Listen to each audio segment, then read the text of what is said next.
Hello, morning, everybody, and thanks for being with us this morning, and thanks for your patience just while we get things sorted out and ready.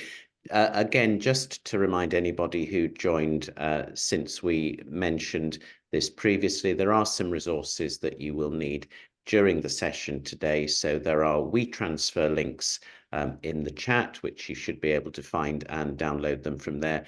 And there's also a resources tab on the Zoom menu. Depending on the version you've got, you may have it on your screen. If not, maybe you have to look in the more, in the three little dots in the more, and find resources from there.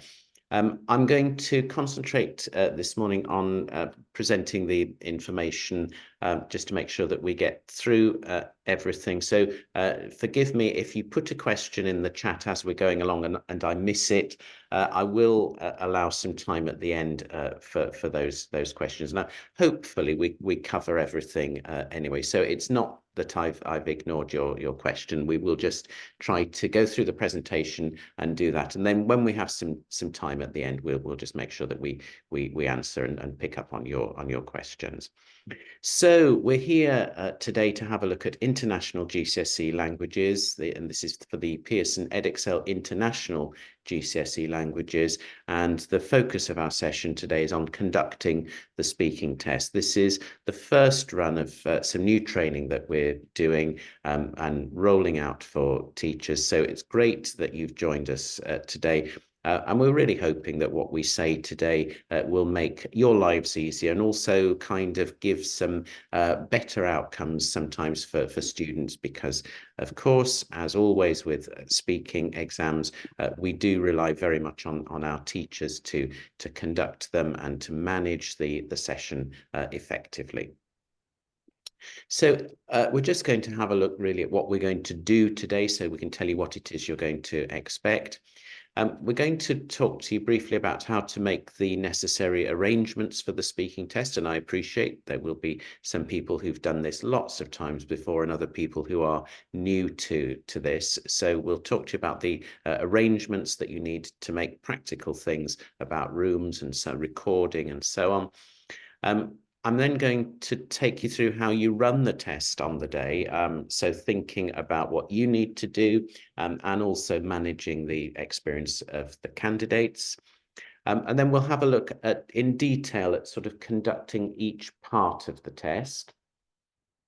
We're going to have a look at how each part of the test is marked, but the session today really is not about marking and not about standardization. It's not about applications of the mark scheme. The session is very much about the way in which we conduct the test. But of course, as you conduct the test, and I will say this several times as we go through the presentation, we're looking for facilitating examining, and this means that teachers who are conducting the tests are mindful, are making sure that they are providing opportunities for candidates to access the full range of marks. And so there is an element in which there is a way in which the conduct of the test is closely linked to the marking and to the mark scheme. And we'll also then have a look at a few simple activities just to sort of help you develop your students' skills and deal with some different parts of the test. And one of the things we always like to do as we run these events is just to offer a little bit of sort of support with teaching and learning as well. So there's a CPD element for you as a teacher as a result of joining us today. So I'm going to ask you just to do a quick quiz before we start. You don't need to type into the chat or do anything like this, but just maybe note down what are the answers to each of these questions. Just think, do I know the answer to these questions? So, do all students have to do a speaking test? Who conducts the speaking test? Do teachers need to mark the tests? How many marked tasks are there in the test? How long does the test last? Do teachers need to prepare questions in advance? And does the test need to be recorded? Okay, now this isn't a test. It isn't really a quiz. So let's have a look at the answers straight away. So do all students need to do a speaking test? Well, yes, they do. So that's obligatory for every student. And obviously, a student can't be awarded a grade if they haven't if they haven't done the speaking test.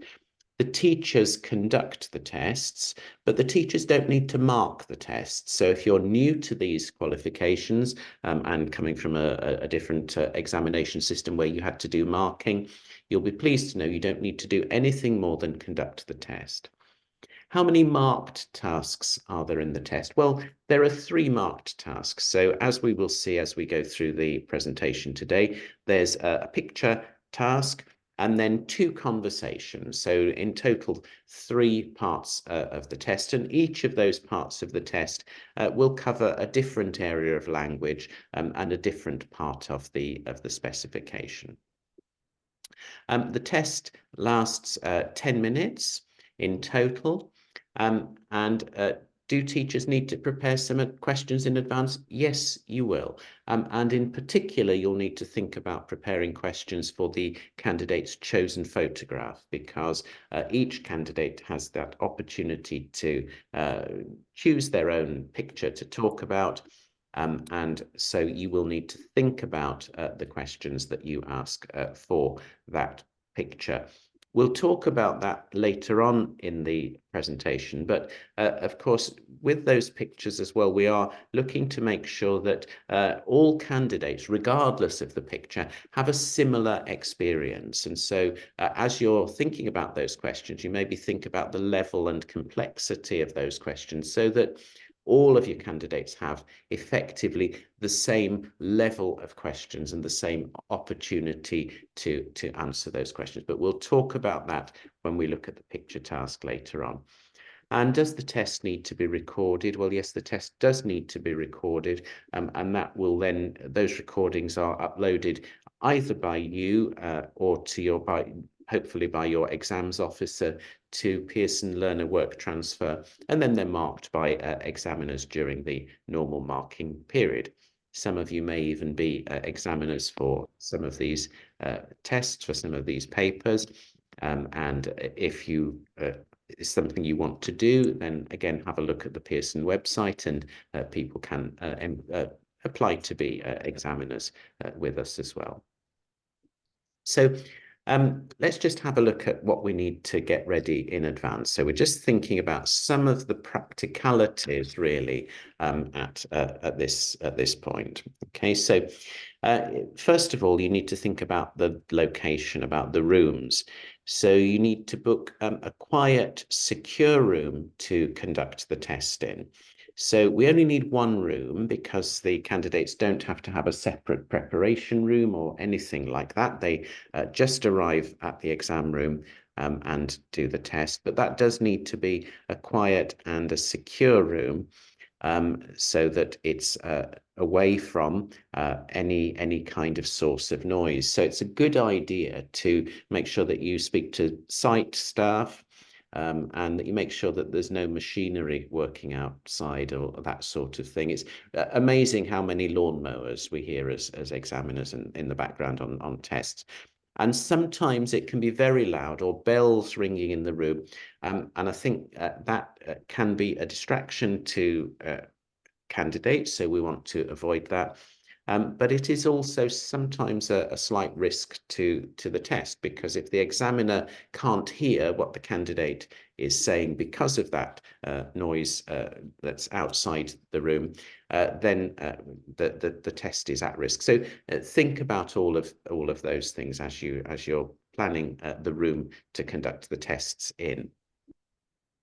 We're going to have a think now about the timetable. So you need to put together a timetable for the exams and share it with the students. So we'll look at the sort of length of the tests, but although the test is about 10 minutes long, it's probably not a good idea to aim to think, well, there are 60 minutes in an hour, so I can do 6 tests.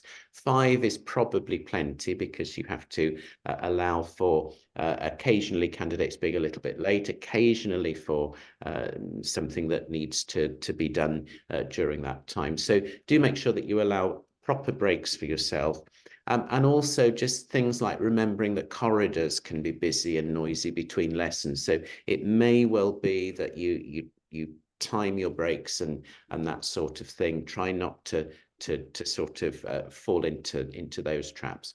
But do kind of please look after yourselves, because although each test in itself is 10 minutes, it's 10 minutes of sheer intensity for both you and for the candidate. So do please make sure that you've looked after yourself as you conduct these tests. Now, the recording equipment is the next thing I want to talk about. So you need to just ensure that you've got a digital recorder that records and also records in a format that learner work transfer, learner work assessment accepts. So MP3 is best. And not all digital recorders record in the same format. So that is just worth checking. Your exams officer should be able to provide you with the equipment. Your school should be providing you with the equipment, but it is just worth checking that the format is good, and MP3 really is pretty universal, because of course examiners will be downloading and playing these recordings on their own machines. And I do know that sometimes if we have a recording that won't open, that won't play, because it's in a different format, there is a sort of complication that's added in there because we maybe can't easily hear what the candidate says. Sometimes it affects volume and so on. And it's also a good idea just to have a backup device and some spare batteries as well, just in case. You also should have a stop clock because each part of the test needs to be properly timed. And the timing is really important, because the timing is the bit that makes the test fair for all candidates, in the same way that when they do the reading and writing paper, for example, they have a fix, unless they have extra time, they have a fixed amount of time in the hall to write their answers. And this also applies to speaking. I would really recommend a stop clock. Usually the science department have really good things for timing experiments, so try and borrow one from there.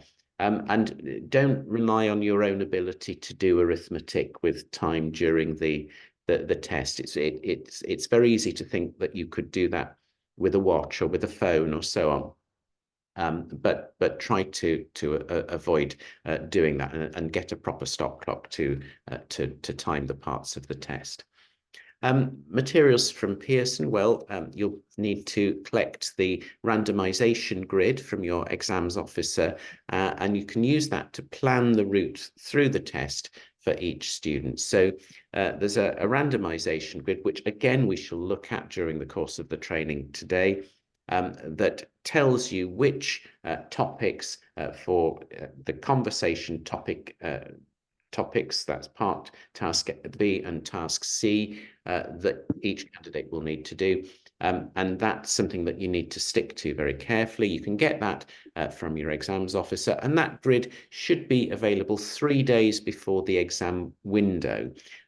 So the exam window for 2025, it starts on the 24th of March. So 3 days before the 24th of March, on the 3 working days, in fact, you should be able to get hold of that grid and start working out which conversation topic each of your candidates is going to do. And then the uploading afterwards. I did mention that you need to make sure that the tests are uploaded. So just ensure that all of the tests are labeled with the correct file name, and those are uploaded to Learner Work Transfer. In some centres, this is a job that teachers do. In other centres, it's a job that exams officers do. If I were the teacher, I would very much prefer that my exams officer took control of that, because that's, again, very much the same way in which the written papers are gathered in the hall, and they're taken to the exams officer, and the exams officer then has that responsibility of making sure that they are sent away and arrive for marking. But what I would say to you is that it's a good idea to save a copy of the recordings in your centre, just in case of any issues with transfer. And when I say save, I think it's not leave them on the recording device. They should be saved onto a school central server somewhere, and kept there, and ideally then deleted from the recording device, because they are essentially they're kind of private information about your candidate. So we don't want those recording devices just sort of sitting there with all that material on them. They need to be wiped, but make sure that you do have a copy there in your centre in case of any queries. And again, you see, if there were a problem with the file format, for example, it may well be that the centre, your exams officer, could be asked to convert the file format to MP3 or whatever, and resubmit. So let's just have a look at when the tests are conducted. So the tests are conducted on a date chosen by the centre. So you have quite a lot of control over when you conduct the tests. And these are conducted during the particular exam window. So you can find information on the website for the qualification. If you're in any doubt, consult your exams officer. And because Easter moves around a little bit and so on, these dates change slightly year on year. But the test window for 2025 is from the 24th of March through to the 2nd of June. So you've got plenty of time during which you can be conducting those tests. So let's just have a look now at the sort of overview of the test. There are 3 parts to the test, 3 tasks. So task A is a picture-based discussion, and there are 5 obligatory question types.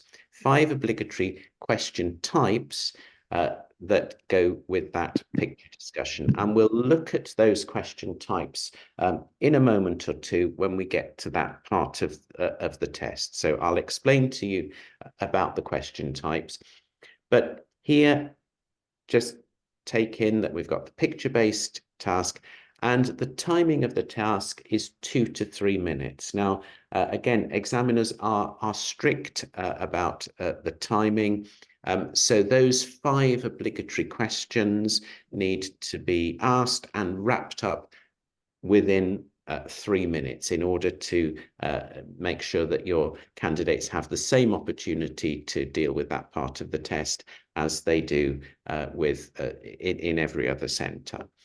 And then task B and task C are topic discussions as prescribed by the randomization grid. And each of those discussions should last 3 to 3.5 minutes. So again, we're wanting to make sure that we have definitely given your candidates the opportunity to speak for between 3 and 3.5 minutes.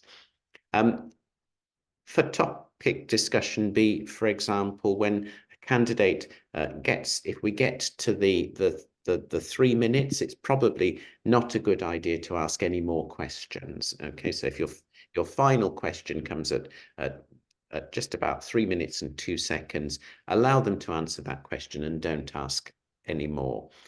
When the candidate reaches that 3.5 minutes of topic discussion B, if they look like they're going to talk more, I think it's the right thing to do is to interrupt them and say, sorry, we're going to move on now. We need to talk about a different topic, because of course, again, as we look at the mark schemes, and you will see later on, the marking for the communication and content and for the linguistic knowledge and accuracy is holistic, you see. So for communication and content, if we've got an unbalanced topic discussion, we have, for example, 5 minutes about topic B, but we only have 2 minutes about topic C, we haven't covered the range of content necessarily across the two topics. We also haven't necessarily covered the range of language in terms of things like vocabulary, knowledge, and indeed sometimes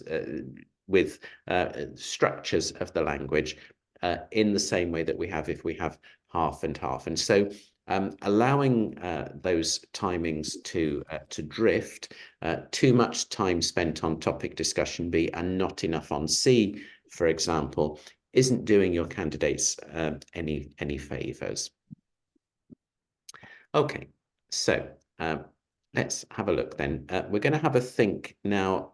We've sort of looked at the big picture of the test, and I want to just take you through the things that sort of happen before the test begins, but actually on the test day. So on the test day, each student is tested separately, and they have a one-to-one session with their teacher. Each student must bring with them a copy of the picture that they've chosen for task A. The exam room needs to have the correct notices displayed and be free from any display that could aid the students. So if you're doing it in a language classroom, we'd take it down, or we'd cover up those verbs and that sort of thing. And the correct notices, these are warnings to candidates, notices to candidates, etc. There should also be a copy of the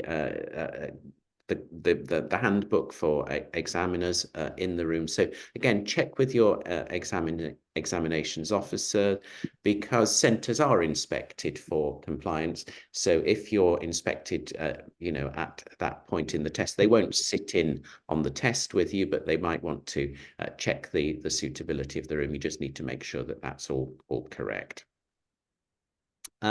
Students must not have access to dictionaries, phones, or other aids during the test. It's also good practice if you, as the teacher, try not to have your phone in the room with you, and certainly keep it well away from the recording device, even if you do have it in the room, because we have had, I think, instances where phones have slightly interfered with the quality of the recording. So again, keep in mind that as examiners can only mark what they hear, and they can only hear if the recording is done as it needs to be, and submitted in a format that is acceptable to the system and as universal as possible. So let's have a think now about what happens on the day during the test. So that was before the test. During the test, candidate arrives, and then you start the recording device and you announce the name of the centre, the number of the candidate, the name of the candidate, and then you move on to conduct the test. And each candidate must be recorded separately, so we don't do continuous recordings. Each candidate needs to have their recording as part of an individual file. Okay, so you press record, and at the end of each candidate you press stop, but you don't use the pause button, so you mustn't pause the recording during that test. The whole test then is recorded, so that's candidate identification, task A, the picture discussion, task B, the first topic discussion, and task C, the second topic discussion. As I said, the recording device must not be paused during the test. Whole test also must be conducted in the target language. So French, Spanish, German, whatever language you are testing, then you conduct the whole test in that language. And then at the end of each part of the test, the teacher must introduce what happens next in the target language. And I'll say a little bit more about this in a moment. but making sure, for example, that your candidates understand the signposting language of the test, and that you're absolutely consistent in that is really important.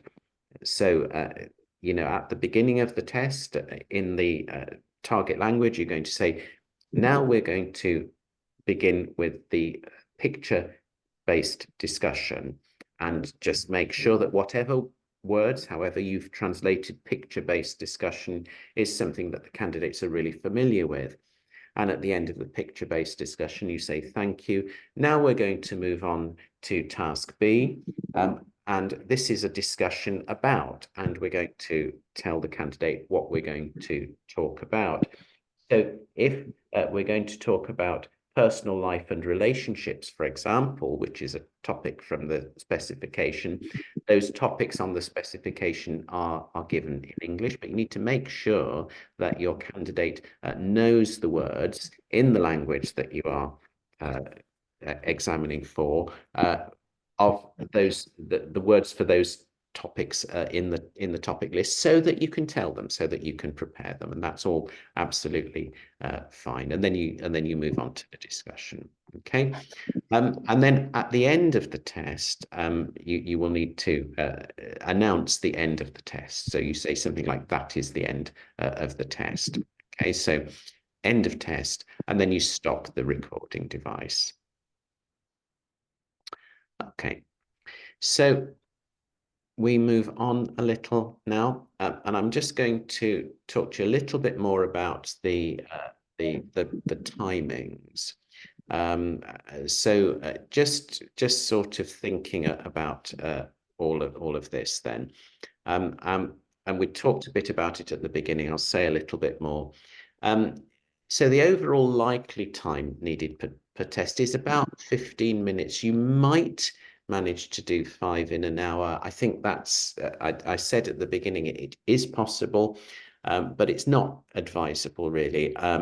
15 minutes, 4 in an hour is more comfortable, because you've got 10 minutes of test time, and then we do need 5 minutes, and you could squeeze that a little bit, just depending on how sort of prompt and how sort of smartly you can run the test. Of time for candidate courtesy, that's settling them into the room, sitting them down. You need a little bit of administrative time, don't you? You need to do the announcing the candidate identifier and all of that. So make sure you allow that time. And the timing, as I mentioned, needs to be accurate, just to ensure candidate fairness.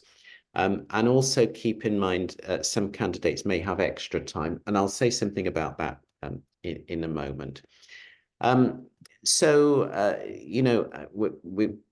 It looks something like this. We do the candidate identification announcement, so it's about 30 seconds or so to do that. 2 to 3 minutes on the picture-based discussion, 3 to 3.5 minutes on each of task B and C. That's the conversations on topics. You need a little bit of wrap-up time as well. Thank the candidate and announce the end of the test. Sometimes as well, at the end of it, candidates want to say, how did I do? Was I okay? And we'd also recommend that you don't enter into any discussion about that. And it's absolutely fine to say, well, I don't know, because I'm not the person that will mark it, but I think you showed the best of what you can do, or something. So we don't say, yes, you did really well with that, or yes, that was excellent. And certainly we don't do the opposite. We don't offer any kind of criticism. So it's a good idea, please, just not to, at the end, try to not speculate. And I would always say to candidates in advance of the test, don't ask me that question, because I don't know, because I can honestly say I don't know what marks you're going to get, because I won't be the person who's marking it.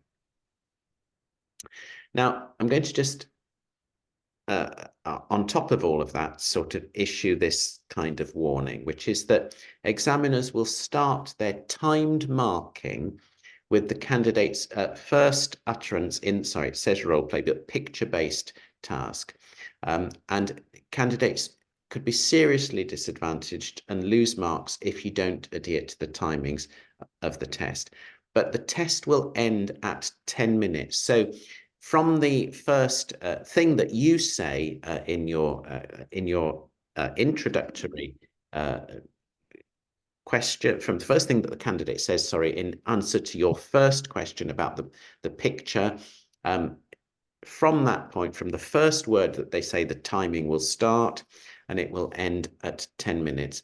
And this is where there is a real danger of tests that go on too long, because quite often what we see is that half of what happens in task C is not marked because it goes over the time. So the timing really matters. Now, I did just mention there as well that sometimes candidates have a special need that needs to be dealt with and considered. So we're just going to just think about that issue at the moment. I can see that some questions and things are appearing in the chat. Apologies if you arrived after I said it. I will dip into those a little bit later on in the presentation, and we'll try and make sure that you go away with answers as a result of the session. But for now, rather than distract the flow, I'm just going to press on, if that's okay with everybody. But I promise I will deal with those things as we get going.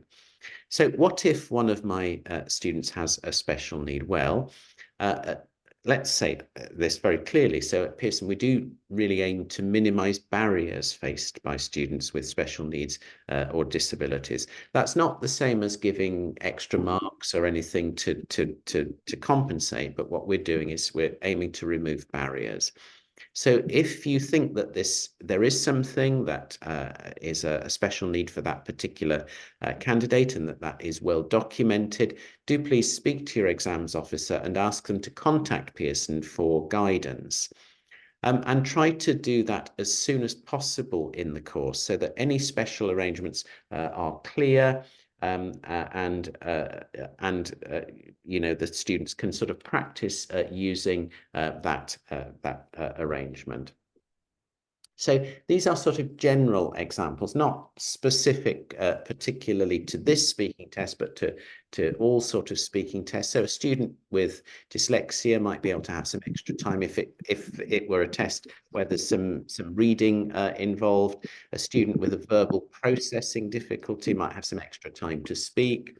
Partially sighted student may have access to a spoken description of their picture, for example. So keep in mind, normally we talk about extra time in written exams, and that's a thing that we're all quite familiar with. But if there's something specifically related to speaking, we would also try to remove those barriers as far as possible. So speak to your exams officer, and your exams officer can take advice from Pearson as necessary. Now, I'm going to just talk to you as well now about the topics and the things that are allowed in speaking and the things that are not allowed in speaking. So within each of our topic areas, we have these subtopics. So our main topics are home and abroad, education and employment, personal life and relationships, the world around us, and social activities, fitness and health. I mentioned earlier on, you know, that that list of topics is given there in English, but do make sure that your students really know, in the language that you're going to be testing them in, the words for those things. Because that will be something that's very useful in moving the test on. So when you move on to topic B, you might be able to say, okay, so now we're going to talk about the topic of the world around us. Let's begin by talking about environmental issues. And so it's very useful if the students are familiar with the appropriate vocabulary for that for those topic areas. But there's a little bit more than that. So we have a list of subtopics which are allowed, which are allowable in speaking. But there is within each of, or in 4 of those topic areas, there are things that we're not going to allow students to speak about in their speaking test. So keep an eye on the pictures, because the pictures, again, they really shouldn't choose a picture that links specifically to any of those topics that are not allowed. So in home and abroad, we're not allowing services, bank, post office. In personal life and relationships, we don't allow anything about role models or childhood. In the world around us, we're not allowing anything about weather or climate specifically. And in social activities, fitness and health, we don't allow anything about injuries, common ailments, and health issues.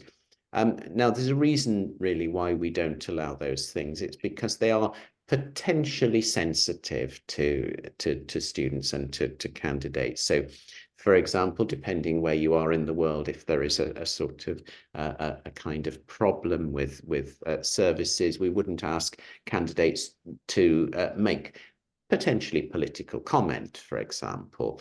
With role models in childhood, of course, there can be sensitive issues around those things. So again, we don't ask them to talk about those things in speaking. Weather and climate, again, if you're living in a part of the world where weather and climate is a particular issue, particular threat, we wouldn't ask candidates to talk about that.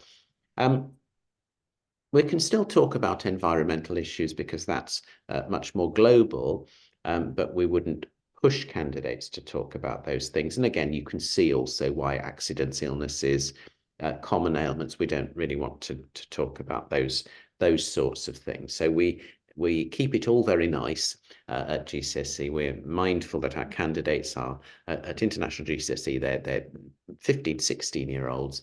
And so we deal with that list of ticked topics down the middle. So that affects how you guide them about their choice of picture, and also the things that you talk about in the topic task B and task C in the conversation topic. So there are certain things that we avoid, and for the reasons that I've explained to you. Now, the task allocation, then let's have a look at the task allocation. You'll have a grid, a task allocation grid that will look very much like this.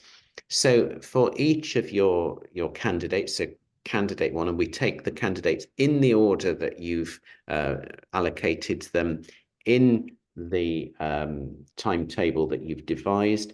There isn't, most centres do them in candidate number order, but there isn't a requirement to do them in candidate number order. You can choose the order that you go in. But the first thing you need to do is to work from the candidate's chosen picture. So whichever topic area their picture-based task, whatever it is they've chosen, fits into. So here, for example, the candidate has chosen a topic A, picture-based task. So maybe they're talking about holidays and tourist information. So it's a holiday-related picture. And then that means that conversation 1 must be on topic B, so that's going to be education and employment, and conversation 2 is going to be on topic D, which is going to be social activities, the world around us. Okay, so what we need to ensure is that across the 3 parts of the test, we deal with particularly different areas of vocabulary, different areas of language, and that for any given candidate, they are tested in speaking on 3 out of the 5 topics, big topics in the specification. Okay, and that little bouncing arrow just says the same thing that I just said to you now. Okay, now I mentioned language transitions and recovery, but let's just dip a little bit more into this because as the test is conducted entirely in the target language, you need to use a consistent and familiar set of phrases to transition from one part of the test to the next. And you can devise these yourself, but just make sure that the students know them and understand them. They need to understand at each part what is being said to them. So it's you almost need to script that for yourself. Make sure that the students are aware of that script and make sure that they know what's happening during the test.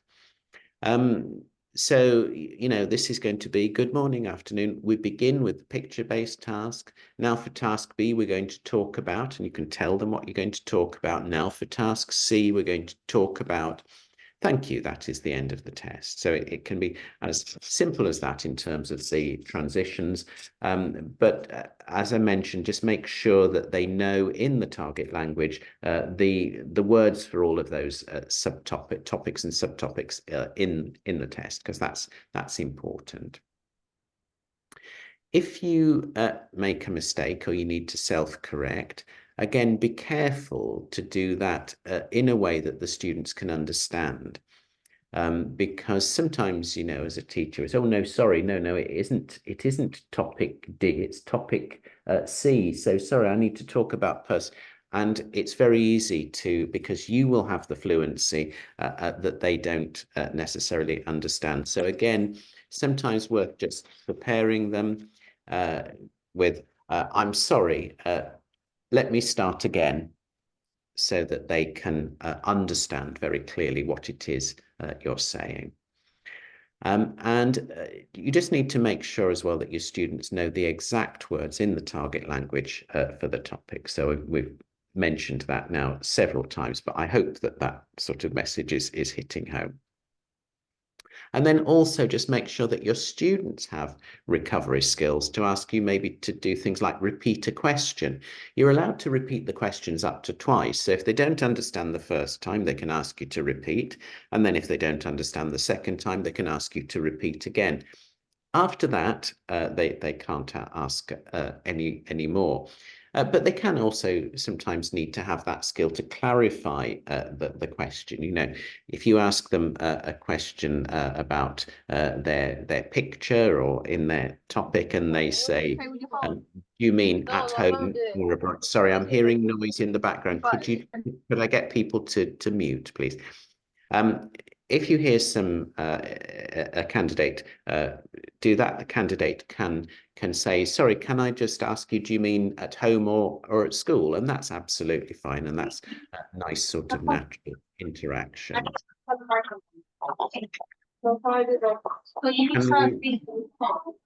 Could we mute, please? I'm hearing people in the background. General tips then for asking questions. Let's just sort of think, because of course you have to think about questions that you might need to ask. So please try to keep the language that you use to ask questions as simple and accessible as possible. And where the option exists to follow a native language structure, try to use that option because the complexity needs to come from the student's answer, if that makes sense to you. So we just need to make sure that you're really sort of keeping your questions simple, but questions which are facilitating. And I mentioned this word facilitative examining at the beginning of the test. What we're wanting to do is give them the opportunity to show the best of what they can do. So, you know, questions like, which are your favorite pastimes for the days when you don't have to study too much? That's quite a complex way of phrasing a question. But what do you do in your free time will elicit the same information from the candidate, but it's a simpler question to understand. And also, I think one thing that's just useful to keep in mind is that you can vary your interrogatives and time frames. So I think that's an important thing. So as you're going through the test, You know, a what question will elicit facts, a why question will elicit reasons, a when question will elicit time, a how question will elicit an explanation of the manner in which people do things. Obviously, where will elicit information about a place, who will elicit information about people. So as you see, those things will show a wider range of language than if you just stick to what all the time. And you do also need to think about past, present, and future as we do the picture card, for example, but also in the conversation topics, think about the time frames. And again, try not to rely on verbs as markers of the time frame. So add in something like last year or next week. So a little hook for candidates to think, now I've got to talk about the past, or, oh, that's going to be future because he said next week. And you can say in the past, in the future.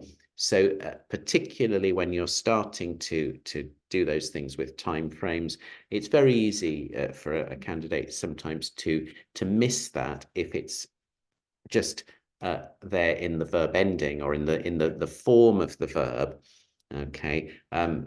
So we need to just maybe add in that little extra bit. And you'll see that happens in the writing paper as well, you know, on those bullet points in the writing paper, on the writing question, it always says, you know, in the past or recently or next week or in the future or next year. So try to use that as well as a sort of way to design and manage your questions. Okay, now we've sort of I've talked a lot about the sort of general parts of the test. So what we're going to do now is we're going to have a look at each of the parts of the test. So we're going to start by thinking about the picture-based discussion. And then in about 5 or 6 minutes, we're going to get you to listen to a test. We're going to get you to listen to a task A test. So hopefully everybody's been able to download those things from the chat. Hansel, who's our facilitator today, has put a very helpful WeTransfer link into the chat for that, but you may need to scroll right back to the beginning. And we maybe get him to drop that link in again now in case you don't find it easily. But don't be too distracted with that. Let me talk you through, if we can, the things that we need to do and we need to think about for the picture-based discussion. Now, for the picture-based task, candidates need to select a suitable picture for discussion from the list of allowed subtopics. And remember that list of things that they're allowed to talk about and the things that they're not allowed to talk about. So we're not allowed to do role models or childhood or weather or climate. Okay, so or accidents or illnesses or services. So first thing you need to do is check the suitability of your candidate's picture, and you can work on that with them. You're allowed to approve those, I think, and I think that's a good thing to do. But look, what we're told is that the picture must feature at least 2 people. It must feature objects, and there must be interaction. So we put a picture here. Okay, now have a look at this picture. There are 6 people in that picture, so it meets the requirement for people. There are 6 definite people. Also, we can kind of see them. We can get a sense of what they're wearing. They're in the sort of front of the picture. We get an idea of what's going on in that picture. And there are things as well that we can say about those people, about their clothes, about the things that they're wearing. We can also see that there's students and a teacher, so they fit into different groups. So that makes a good picture in terms of the people in that picture. And then we need objects in the picture. Well, look at the objects in the picture. There are lots and lots of objects in the picture. And that's a good picture because the objects are quite familiar items, aren't they? We've got computers, we've got scissors, we've got a whiteboard, we've got books, we've got window, we've got ceiling, we've got light, we've got floor, we've got tables, we've got chairs. So think about the objects in the picture in terms of the vocabulary that the candidate is likely to need to describe that picture and talk about that picture. And is that familiar vocabulary within the candidate's sort of experience? So, you know, just remember, for example, you know, a candidate who picks the environmental issues, that's lots of sort of you know, got lots of sort of unusual animals and that sort of thing in a picture, you may not have that vocabulary easily to hand. So think about that in terms of the vocabulary for the objects. And also there needs to be interaction in the picture. So the students are working together, aren't they? So they're interacting with each other. Also, it's a very clear picture. So I think that's important. It's important that it's a picture where we can see what's going on, not a picture taken from a long distance away. We can see the detail. And it also fits very well into the education and employment topic, doesn't it? So when we use that randomization grid to choose the other two that tells us what other two topics we need to talk about for part B and part C. You as the teacher conducting the test are in no doubt that that fits into education and employment, okay, because it's in a school. And one of the topics even in there is about, you know, school life and routine. So we see school life and routine happening in that picture. And as I mentioned, the vocabulary is accessible. You'll have copies of the training. So it's the sort of thing that you can use that slide to, you know, explain to your students what makes a good picture and what makes a not so good picture. And then in the picture discussion, you need to ask 5 questions, and the 5 questions are defined by Pearson in the specification in terms of question types. So the first one is the easy one, really. It's a description of what is in the picture. The second one needs to be specific factual information about the picture. The third one is a past or future hypothesis. 4, opinions about the picture. And 5 needs to be an evaluative question, evaluation. Now, I've suggested here for the picture that we just looked at some possible options for the questions. So these are not fixed questions, but they give you that sort of idea of how you might want to think about asking the questions. So the first one, describe your picture, please. Tell me what we can see in your picture. What is in your picture? So you could ask that in any way, but again, just make sure that your students are familiar with that. And all your students could have the same question there. We don't need to do any particular work on that one. But then we want specific factual information about the picture. So this is where I was saying we can think about different interrogatives, different kinds of things that we might want to ways that we might want to ask a question. So, you know, what is on the table? Where is the picture taken? How are the students dressed? And some of those questions you will be targeting based on your knowledge of the student. You might think, actually, this is a really able student, so they might be able to say more. So we could ask them a bigger question. How are the students dressed? Asks a bit more information than what is on the table, because what is on the table might be just about some simple nouns. Then we need to move on and we need to ask one past or future hypothesis. So what have the students done? Where do you think the students will go afterwards? When do you think the students will finish? So either past or future. What have they just done? What are they going to do? Is the essence of those. And we don't need to do past and future, we do either or. And then we want some opinions about the picture. So we need to ask them a question that elicits their opinion. Do you think the students are enjoying the task? What's your opinion of the classroom they're in? Why do you think they're studying?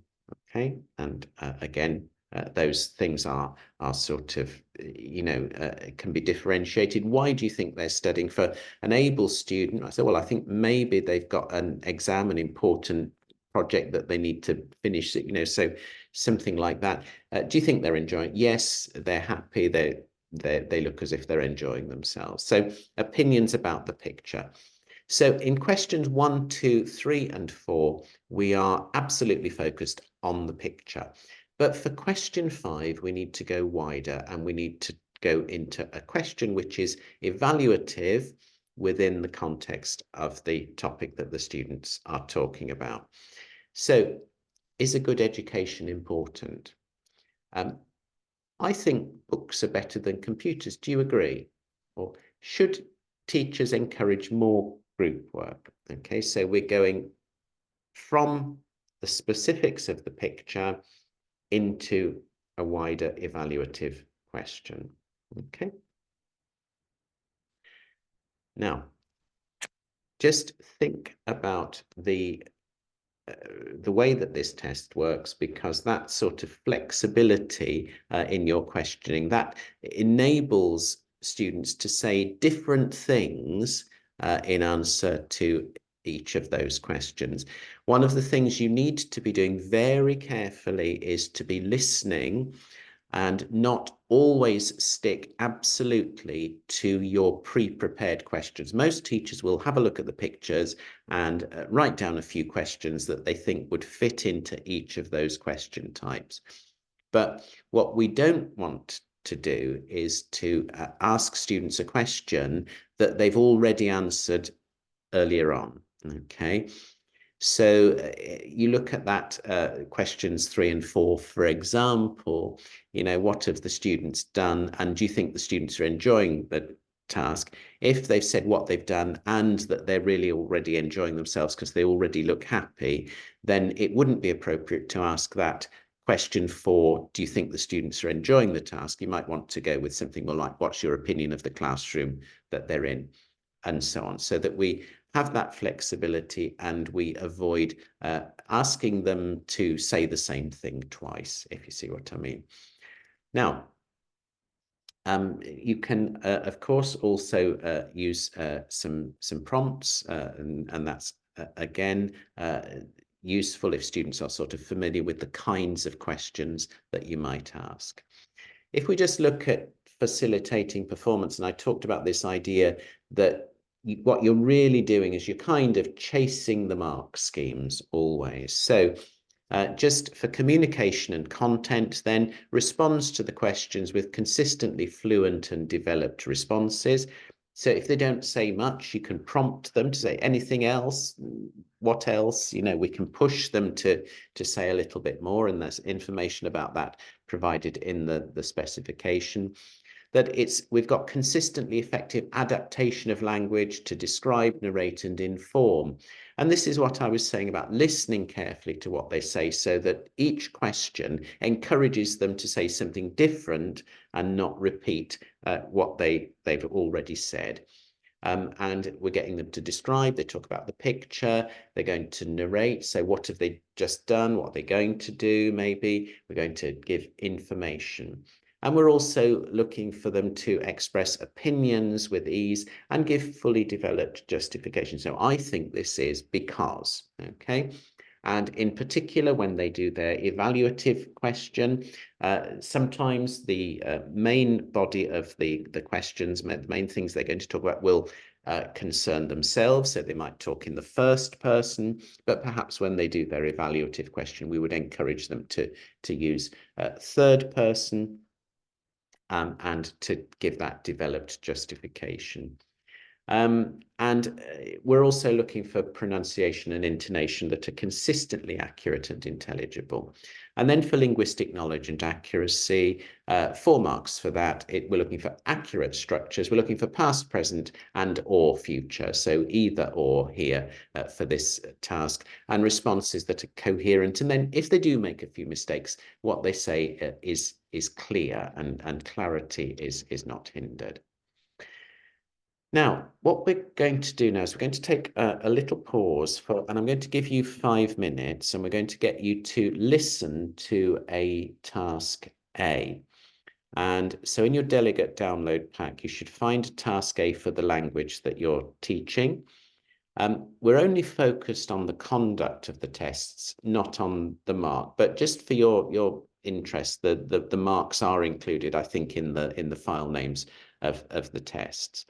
So as you listen, just take a note of the way the test is conducted, connecting these things back to information that we've seen in the presentation so far. Were all the questions asked as per the defined question types? Were the prompts used correctly and to good effect? Was the timing of the task observed? And were the questions facilitating and open in nature? So what we're going to do, it's 11:06 now. So we're going to come back at 11:11. So we'll give you just 5 minutes to do that, and I will mute myself in that time.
Right, everybody, we're going to come back into the main presentation now. We will give you a little bit of time as well in a moment just to talk about what you've heard. And obviously you will have an opportunity to listen to the recordings again if you'd like to after the event today.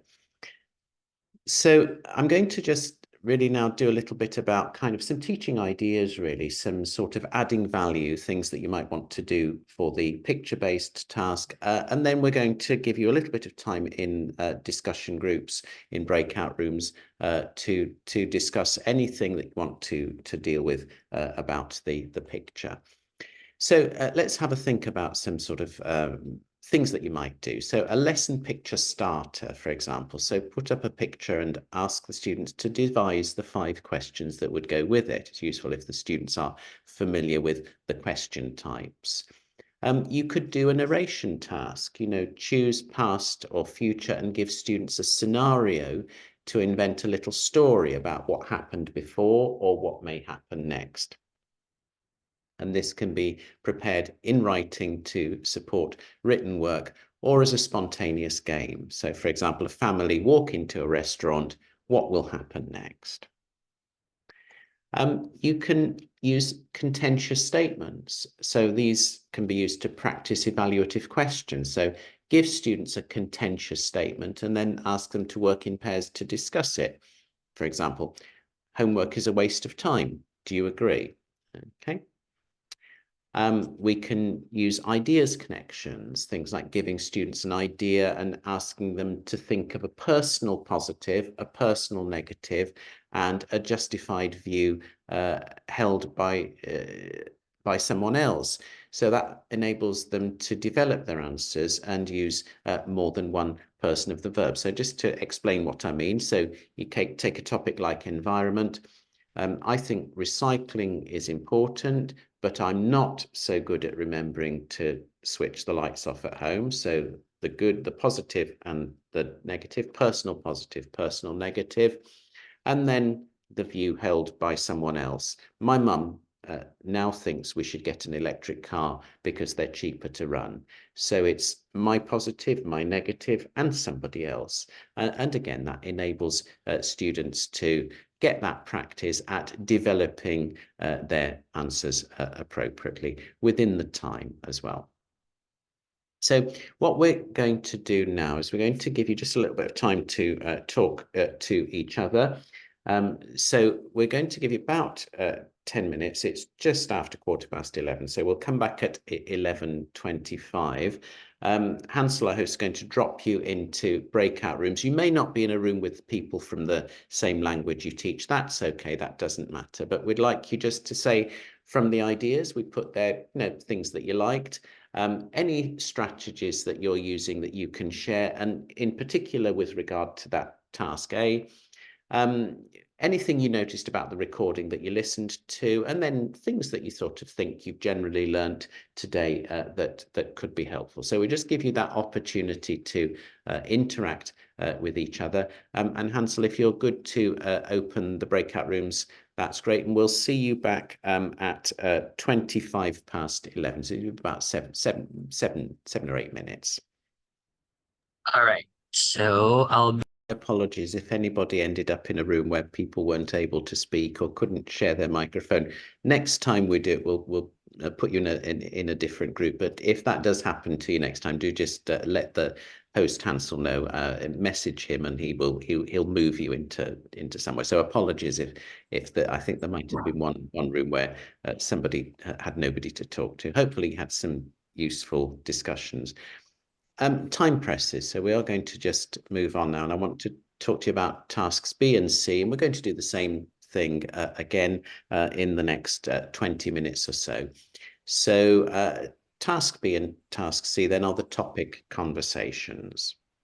So a little bit of general guidance then about the topic conversations. As teacher examiners, you need to make sure that you ask open questions, that you ask questions that are at an appropriate level for your candidate's ability. that you link the questions to the previous response as far as possible. Remember, it's I'm hearing noise in the background. Hansel, could we maybe mute all the delegates? Maybe people forgot the microphone. All right. Thank you. So ask questions at an appropriate level for the candidate's ability. We need to link the questions to the previous response as far as possible. So it's not a pre-learnt list of questions. There is interaction, and we'll talk to you about interaction in a moment. There are marks for that, so it's important that linking is happening. You need to make sure that you elicit a range of tenses, time frames, past, present, and future, and a good range of structures and vocabulary. And I talked to you earlier on about using those varied interrogatives to formulate your questions that will elicit different information and different sort of kinds of language from your students, elicit opinions and justifications as well, provide candidates with that opportunity to expand their answers. So sometimes if you think they need to say a little bit more, say, well, tell me a bit more about that. That's interesting. Do that. And also respect the timings that for the test, remembering what I said, that examiners won't listen forever. So 3 to 3.5 minutes maximum, 3.5 minutes maximum, but 3 to 3.5 minutes on each of those. Now, in terms of kind of questions then, it's important that you ask some nice open facilitating questions. When the candidate answers, you need to listen carefully to what they say. And then we want some follow-up, some what, why, how, who, when, where. Okay, so varying those interrogatives again it's a useful thing to try and do. And you do need to listen carefully to what the candidate says. And so remember that message about facilitating examining. We're trying to give them the opportunity to show everything that they can possibly do. We're trying to make sure that the candidates have that opportunity to show their ability to use past, present, and future time frame. So again, if you're sort of talking about future plans, we might want to say, and you think, well, that's quite difficult now to start going from future plans to the past, but who has helped you with your future? Who has advised you? And we might pull that question into the past as well. So just think about the naturalness of it, of the flow, but how you get that past, present, and future time frame demonstrated. And there's this, we're looking for teacher examiners to ensure that the candidate's ceiling of performance is demonstrable in the test. And that means that at a few moments in that, they are sort of slightly struggling to show you the best of what they can do. Remember that too many easy questions don't move the candidates up the mark scheme, and too many questions that are too hard limit what the candidates can do. But what examiners want to see is what level the candidate can reach. Okay, and so we need to target your questioning. This is the facilitating examining message again. Target your questions to make sure that we see that ceiling of performance from our candidates. And again, talking about the facilitating performance, think about the mark schemes. Okay, for communication and content, they're being marked. So we want detailed, relevant information, extended sequences of speech. We're wanting them to use language creatively to express and justify this wide variety of thoughts, ideas, and opinions. That we're looking for them to use that variety of vocabulary. So your questioning is varied, the vocabulary will be varied, including some uncommon language. That means they don't always talk about football, they might talk about baseball. They don't always have to go to the park, they could go to the bowling alley or that sort of thing. So some words that are not the most obvious word. And that pronunciation and intonation are consistently accurate and intelligible. They're getting marks for spontaneity. So respond spontaneously question resulting in natural interaction. That means you listen to them, you ask them the question based on what they have already said. At times you will need to move the topic on, but it isn't just something like a sort of street survey question and answer. It is a conversation. That they're able to consistently initiate and develop the conversation so they can lead it a bit, and that there are strategies in place that enable them to continue with the flow. And then, of course, for the linguistic knowledge and accuracy, we've got this variety of structures, complex structures. We've got past, present, and future, and that what they say is coherent. So that's what the sort of what we're looking for full marks at this level. And keep in mind, it is at the level of international GCSE. We don't expect native speaker competence even for those full marks. Now, I'm going to do the same thing that we did before. We're going to give you 5 minutes now to listen to at least the beginning, the first few minutes of a task B and task C. And then we'll have a look at the kind of adding value bit, and then we'll drop you back into a room to discuss. So we'll just give you 5 minutes now to have a listen to the beginning of a task B and task C. Okay, so I'll be back in about 5 minutes.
Okay, everybody, we're going to come back together now and move on from there. Hopefully, you had a little opportunity to listen to a flavour of the conversation for Task B and Task C.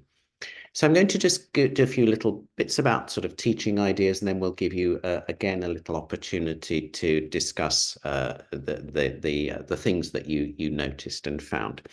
So we're going to think about each of the parts of the mark scheme. So adding value to communication and content.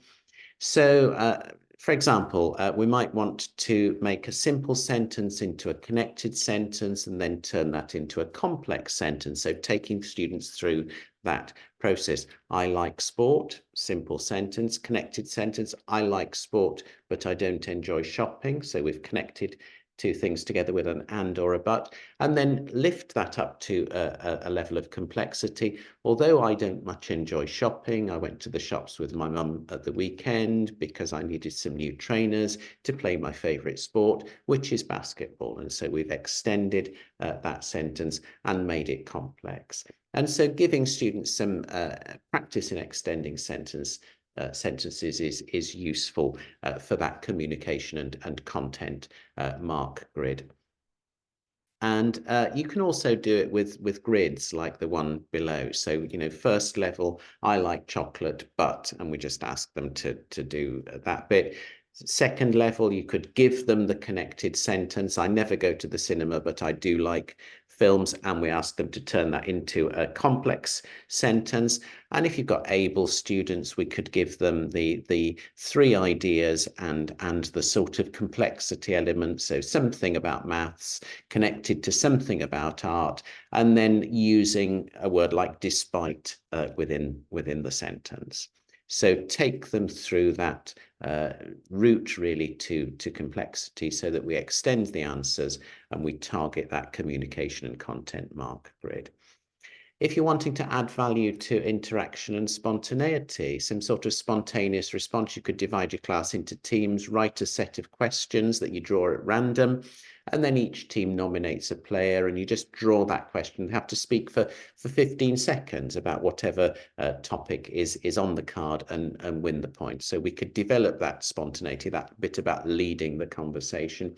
And also using things like synthesis grids. The topic is school, and I'm going to give you a B2, so you need to talk about something about lessons in the past, or we're going to give you a C3, and I want you to talk about school facilities in the future. Okay, so something like that also can be helpful in developing spontaneity. And then in terms of adding that sort of value to linguistic knowledge and accuracy, this me, you, and the others, as sentences build, try to encourage 2 or 3 person sentences. I like Spanish food, but I know you're different and you prefer all things German. My parents, however, are mad about Chinese restaurants. So we can do that kind of moving things across persons of the verb as well, shows different ability to use different persons of the verb. Also things like reading for speaking, maybe using reading texts to harvest phrases for use in writing or speaking. And also vocabulary range extension, grids that help thinking and sort of make a habit of that, So you take a word like problem, we think about, so word, synonym, antonym, different part of speech. So problem, challenge, solution, problematic. Okay, and again, we can extend that range of vocabulary there. When we talked about uncommon terms, it isn't always about nouns for objects and places. We can do it in all sorts of ways, and sometimes by using different parts of speech is a kind of a good way to go. So just a few little sort of ideas there about the linguistic knowledge and accuracy bit. Now we're going to just drop you back into breakout rooms again. I'm conscious of time, so we might not have quite the full 10 minutes, but we'll get Hansel to pop you back in a breakout room. just to discuss again the ideas you like, anything you noticed about the recording that you heard of the task, B, sort of strategies that you can share, and then anything that you'd like to talk about that you think you've learned today that will help. So just give you about 6 or 7 minutes, I think we'll do with the breakout rooms on this second part of the chat. So Hansel, we'll see you back. We'll see people back about 10 to. Are you okay to that, or your exams officer does, to learner work transfer? I've had some questions as well about where we can find information about uploading pictures and so on. So I'll deal with that as well in a moment. That cover sheet needs to be signed by the student and teacher. It needs to be 100% electronic document, so there's no need to print it, but those do need to be uploaded. Those are part of the test. So at the end of the test, we need to have the cover sheet, as I understand it, the picture, and definitely the recording. And that's, as you see, kind of self-explanatory. But of course, just remember that we need to get the candidate declaration as well. So that needs to be either completed straight at the end of the test, or at the end of all of the tests before everything is sent off. Okay. The administrative support guide will give you all those sort of answers to all those questions, and that's available on the website, and your exams officer will be able to deal with that. And forgive me, I'm here really sort of to talk about the content of the test. So I know sometimes there are these technical questions which I'm not absolutely on top of all of the answers for those. Really, the focus was conducting the test. So hopefully we've kind of filled you in for that bit. But the other information is all kind of captured in that document. And there's where there is some information about where there's no teacher available to conduct the test, so about how you find a suitable person, work with a host centre, etc. So we'll draw your attention to that document as well. And also from 3 years ago now, everything needs to be submitted electronically. So again, there's a sort of document there that gives you that information. And I think those documents may be in the download that you've got. If not, they are available on the website. Now, I'm not going to say too much about support from Pearson, because these slides are fairly self-explanatory, and you can have a read through them in your own time. So I'm just going to nip forward in those. And I just want to bring you attention to your subject advisor. So your subject advisor is Rebecca Waker. So as a result of today, or if you have questions that are still hanging over from today, Rebecca and her team are the people to contact. So that email, teachinglanguages@pearson.com, is your point of contact. There's a phone number you can phone if you'd like to phone. And also, we just mentioned the Facebook group, where you'll find lots of updates and kind of information there. You can also sign up for the monthly newsletters and so on via those links. Now, I'm going to sort of open now. I'm going to try and deal with any kind of remaining questions that people have.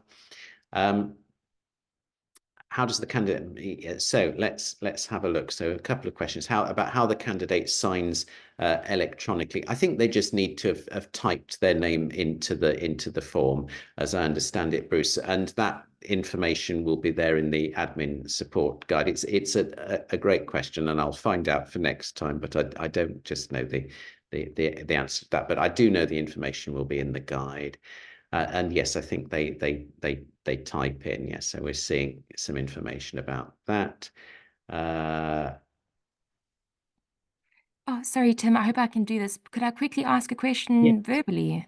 Yes, thank you. Hello. Hi, thanks for hosting this. Just a quick question about in task A, question 2.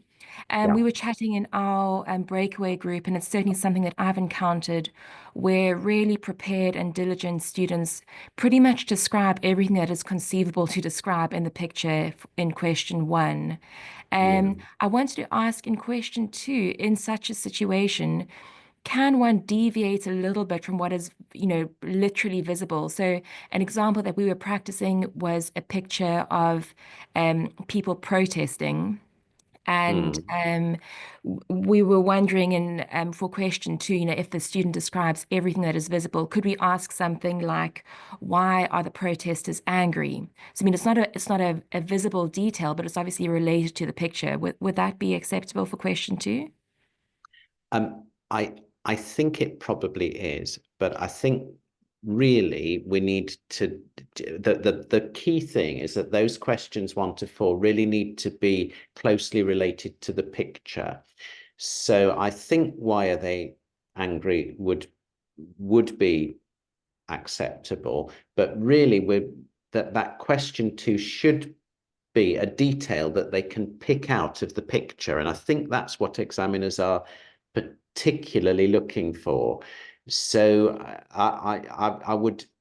and I'm kind of cautious about this because obviously, I'm kind of here to deal with what we know. I don't know what in private meetings examiners will accept and not accept. Personally, I would say it's okay, but I think it's also slightly risky.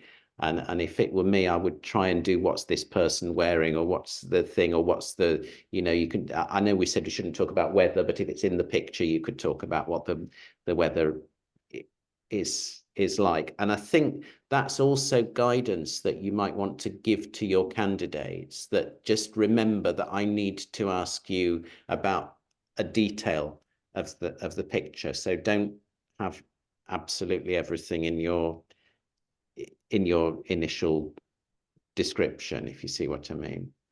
That makes sense. Thank you so much. And then just a last question, and then I'll stop taking it, but I'm sure other people have got questions as well. Yeah.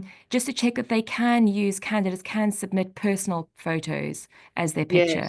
Yes, it's absolutely fine. And I mean, I was picking up on a few messages in the Q&A as well. Sometimes they do photoshopped pic, they'll sort of produce something that's so it doesn't matter. That's absolutely fine. Yes, they can. Okay, great. And Thank just you. as long as, like, within your school's sort of safeguarding arrangements, you're confident that that's the pictures are not used for anything other than examiners, but they just need to understand they are sort of sharing those things. Sometimes as well, they'll want to pose a picture, with a group of friends, and it's all fine. That's okay. That picture I showed you could very easily have been a posed picture for the purposes of that test, couldn't it? Because it was a spot on picture. Thanks very much. Okay, good. I'm having a few questions as well about somebody's talking about if we have sort of an emergency or something that happens during the course of the test. Obviously, look, you put the candidate's welfare first. That's really a given. I think if you have a candidate who gets a bit anxious or a bit nervous, please keep the recording device running. Record that, calm them down, and restart the time, and then just let the examinations officer know what it is you've done. If the test needs to be abandoned, again, make that arrangement with your exams officer and then restart the test later on in the day, but bearing in mind that, for example, they will then, instead of being candidate 3, they might be candidate 9, and so the conversation topics would be different. So I think we just be sensible and sensitive with this. But if you as a teacher examiner shouldn't need to be making any decisions about things like that. So make the sensible decision in the moment, explain to your exams officer what you can do. They will report it to Pearson, and Pearson will decide. We don't want to have any kind of concern or distress, if you see what I mean. So I think that's really the sort of answer to that. Extra time for the speaking test, Max is asking. That will just need to be agreed with your exams officer and Pearson. And usually it's when we have a candidate who has, if you have a candidate with cerebral palsy, for example, they will need to have extra time to speak because their processing speed is slower. So that just needs to be kind of built in. Sometimes we need a candidate who will need to have rest breaks during it, and so the test is extended for that reason. But those are things that your examinations officer can check and arrange with special arrangements at Pearson, and that's the sort of barrier exactly the sort of barrier that we're talking about. So Belle is asking, can you ask for question 2 something already mentioned in question 1? We need to think about the range. So ideally try not to do that. I think that was kind of the question I was picking up on. Do you think person A is more or less angry? Yes, that would be kind of okay, although that's more of an opinion question. But yeah, that's all okay. Yeah, could we repeat an element they've already mentioned as it still shows the pupils? Yes, I think you can. And sometimes if they've mentioned a little bit of detail, we could ask them to expand that detail, for example, in question 4. What I would say is that the approach to marking is always one of positive marking. So we don't want to catch anybody out. We just want to facilitate what they do. Now, I'm afraid, ladies and gentlemen, that we at this point do need to wrap up because we're just very slightly over time. If you do have any further questions, anything that kind of goes on beyond the meeting today, do please contact Rebecca Waker and she will be able to answer your questions. Thanks so much for all of you for joining us today, and I hope you found it useful. And it's been great to work with you, and good luck with the exams this summer. We shall run these trainings again, so if you want to join a second time and get your question answered in a bit more detail, we can do that. But thank you very much, and like we say with the children, you're now free to go.